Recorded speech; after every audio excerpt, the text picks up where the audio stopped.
Welcome back, everybody, to the DC New 52 review. I want to thank you for tuning into this episode. I am your host, as always, Pauly DC, and let's get into another one of these things. Today, I will discuss I Vampire Vol.1. It was titled Tainted Love, and it was written by Josh Fialkov with art by Andrea Sorrentino, and the first 6 issues were released between November 2011 to May of 2012. Both the main characters, Andrew Bennett and Mary Seward, aka the Queen of Blood, were created by J.M. DeMatteis and Tom Sutton in March of 1981 in The House of Mystery number 290. Both of their backstories were a bit more fleshed out over the next few decades, with them both being from England and as much as 450 plus years old, and the two eventually becoming enemies, with Mary creating something called the Blood of the Moon cult due to developing demonic tendencies after Andrew bit her. She has your typical vampiric abilities, however, Andrew gets everything in the arsenal plus some. He can turn into a bat, huge werewolf, and mist. Plus he has the ability of hypnosis, he's privy to the magic arts, and is a phenomenal swordsman. Issue number 1 establishes early that Andrew is highly against vampires killing people, which has put him at odds with his longtime lover, Mary Seward, who is first seen comparing herself to the likes of Malcolm X and Ben Franklin for wanting to begin a vampire revolution. Yeah, no. Andrew continues to kill vampires in Boston, my bad, big fan of Eddie Murphy, and he mentions that sunlight doesn't kill but weakens vampires. Quick fact, the Nosferatu film in 1922 was the first time the sun was shown to be deadly to vampires, which was never part of the folklore. Mr. Bennett shows off his alpha werewolf power, but not the ability to sense a trap when it's revealed that while he was killing a dozen or so vampires, 50 plus more were sneaking up on him. His response is to run into the subway, leading the horde to some kind of sub-sandwich joke that I can't think of. Good one, bro.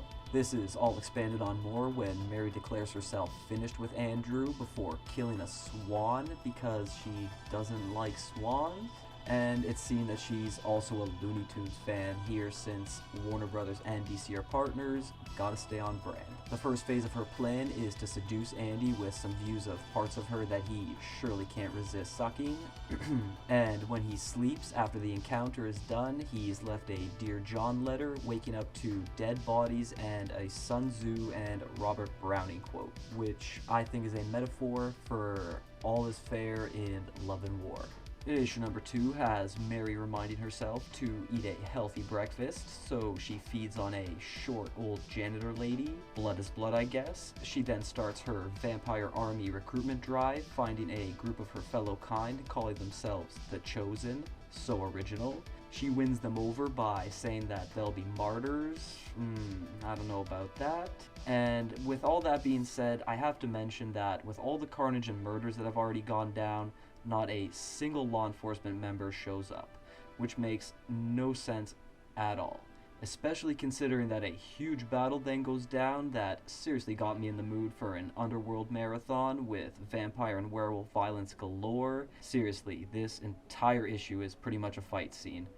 Though that was a usual New 52 ploy, get things going immediately and try to hook readers fast. Mary is showcasing that she's almost as powerful as Andrew, but what she lacks from him, she makes up for with being a calculating psychopath with freedom fighter ideologies and centuries to plan. Nice. Issue number 3 opens with news outlets all over the globe finally noticing and reporting on Mary's nationwide vampire army building, and we get introduced to longtime friend of Andrew, original character John Troughton, who got saved by him in the 70s from, of course, hippie vampires calling themselves the Legion. Wow, very creative names these vampires come up with. Andrew arrives at John's to heal, and then the two begin tracking Mary, but get ambushed by a teenage vampire killer with a bow and arrow named Tig, who's wearing more band-aids than Marv after his hard goodbye. And honestly, the only reason she's needed here is to point out the two men's homoerotic tension. After hardly any convincing that Andy's a good guy because reasons, they then allow this freaking child to tag along after believing her backstory, which could have been totally fabricated. They continue to investigate some train yards and discover Mary is heading to Gotham. I really wish that I kept a log sheet of how many titles had plots or storylines ending up in Gotham, even the volume ones, because man oh man, this city is truly the epicenter of messed up shit. Our trio hit the road while John prattles on to us about his duty to kill Andrew if needed, and that is for sure part of his Shakespearean fantasy toward him. Issue number 4 starts in the beautiful state of Ohio with Tig and John getting some rest in a motel while Andrew turns into an excessively large bat and meets a guy named Steve, even though he never mentioned his name, but it said Andrew can read minds, but then Steve would have needed to be thinking it, whatever. Andrew shows Steve that all vampires can turn into werewolves, so with this new info and knowledge, Steve does what anyone would do, go destroy a bar and grab a lady hostage King Kong style. Wait. Unlucky for him, John Constantine is there, even though he was pretty busy with the Justice League Dark, and when not with them, usually he hung around England, not Columbus, Ohio. What is the actual good reason for him to be here? What the hell was he doing there? I don't know, and I don't care. Constantine uses his usual tactic of harnessing random X magic to defeat whatever random threat he encounters, this time conjuring up a mini sun orb to strip Steve of his power and get an obligatory blood-sucking fiend comment in. Old Johnny then takes advantage of the USA's Second Amendment, finding a shotgun lying around, but before a buckshot beheading takes place, Andrew shows up to stop him, and even though he knows who Constantine is, Mr. Bennett is unknown to him. Kinda hard to believe. Another quick fact, the House of Mystery was quote-unquote owned by Constantine in the New 52, which I mentioned earlier was the title Andrew first appeared in. Steve thanks Andrew prematurely since he takes on the honor of separating his head from his body now, while Johnny calls him a sissy boy. Man, that's weak. And later on, he also finds out that the guy he just killed was Tig's father, who had mentioned that her dad was a vampire. Out of all the millions of people on Earth, and even in the United States, you somehow run into this guy? Issue number 5 kicks off the Gotham City adventure, or Fright Night, depending on what side you're on. Definitely the latter for the local cops, since that's who Mary's vampires take out first. Our trio of vampire slayers then arrive from their Ohio detour, and I say that because Gotham is in the New Jersey area, according to most sources, so if it's in that part of the United States, then why did they go through Ohio on the way there? They started in Boston, so it would have been as simple as them going down the East Coast. Maybe they're all really awful in geography. It doesn't take long for Batman to hit the scene, and this obviously wasn't the first time he and Andrew have shared the page, with them meeting in The Brave and the Bold, and both did appear in issue number 1 of DC vs. Vampires. Even with most of his powers utilized, Batman still kicks Andrew's ass, punching him so hard at one point his head dents metal. Ouch. He even manages to pull the classic Batman sneak away on him.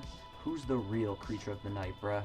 Andrew then hypnotizes some cops to free up Tig and John so that they can head to an old Gotham courthouse where Batman also knew to go for some unspecified reason, and to call Trodden a hecubus, which is quite the unique insult.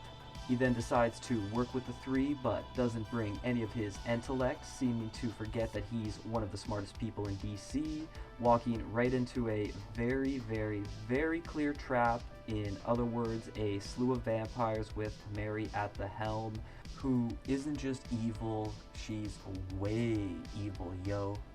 Issue number 6 continues with Batman not getting written accurately at all, since instead of having some kind of gadget or tactic to take on the vampires, you'd think he would with all the times he gets compared to one, He's just punching them in the face, and in the next scene, with the amount of enemies present, there's just no way our heroes could survive this, but somehow they do, because the vampires take their sweet ass time overrunning them, allowing Andrew to spot the massive group's sire, or the one that turned them into vampires in regular terms, and if they're killed in an allotted time, which is convenient to the plot, their victims revert to normal. You know, that old convenient loophole. If this is the case, why even have this sire near them? This guy should be 1,000 miles away. That fact, though, puts Batman and Andrew at odds since their views on killing differ. A poor attempt at manufacturing conflict, considering that the sire is already dead and Andy kills him anyway with no punishment from Batman. I mean, it did save all your lives. Batman then comically believes that he can just arrest Mary and take her to Zatanna for justice, as these two were seen together in Justice League Dark, ending in a bit of an awkward situation. Tig then decides that she needs some attention and decides to kill Andrew at the most absolute worst time with a surprise head slice. What the... Mary thinks this is hilarious, but she won't be laughing for long, as Andrew was the seal to hold an original and extremely powerful vampire named Cain, as seen by Madame Xanadu in the Justice League Dark, leading into a big crossover. Alright. The opening plot here is pretty much the same for the rest of the series. Andrew killing vampires and being at odds with Mary, with some twists and turns along the way. The whole first volume is filled with what seems like mandatory vampire sexualization, which is thanks to Carmilla by Joseph Sheridan Le Fanu, and some contributions from Anne Rice, which reasonable minds differ on opinion when it comes to the levels of those things. Another thing that struck me as strange was how quick a crossover with the Justice League Dark came about. But surely it was to get Andrew ready for future interaction with that team and get readers from that title to pick up this one. It just being so early had me thinking that there were doubts as to if the creative team here could deliver better and more rounded out plot lines that didn't need outside help. I really wanted to like this title. Vampire lore is a subject of fascination to me, but this whole series was so middle of the road in my opinion. And I think a lot of others too, which is why it fizzled out just cracking 20 issues. Which is a shame too, since Mr. Fialkov was one of the only few writers to only contribute to one title in the New 52, and this was an opportunity to give 100% attention and deliver something really spectacular for this series. The dialogue is whatever. Constantine usually has much more charisma than he does here. Batman is more sternly eloquent, if that makes sense. John Trotton is said to be a professor, and his internal narration tries to have him seen as sophisticated, but he just comes off looking creepily obsessed with Andrew, who, I hate to say it, comes off as a bit of a twink. A bit of a sanctimonious one at that, too. Noble and altruistic, sure, but likable and intriguing, not so much. One way I thought too to work around his background and make him way more interesting could have involved having flashbacks through his 400 plus year life. There's 4 centuries there of potential. Nightmarish adventures, interaction with DC characters from yesteryear or non-copyrighted ones from literature or folklore that fit the bill of this title. There's so much you could have done here. Let's continue. All Tig talks about is killing things and Andy, and hey, look at that, you got your wish. She ends up sticking around for the other volumes, and of course, so does Mary, who actually gets the most noteworthy comments in her parts of dialogue. She's sadistic yet beguiling at the same time. Even though I'm not the biggest fan of the art by Mr. Sorrentino with its muted color palette, the style fits this title really nicely. One eyelid expanding creative choice was the art for Mary's design. For real, what was going on here? Honestly, sometimes I don't even want to know. The mosaic depicting some kind of justice in the Gothic courthouse, the werewolf designs, some of the double page drawings and the depictions of dusk turning into night, those are all some high points from this opening volume. Overall, I'm just glad that during the New 52, DC was able to give some of their horror-based characters some time in the spotlight. And if you've watched until the end, I want to thank you personally for that, and to please like, share, and subscribe. Please follow me on all my social media platforms, and to join me next time for All-Star Western Volume 1.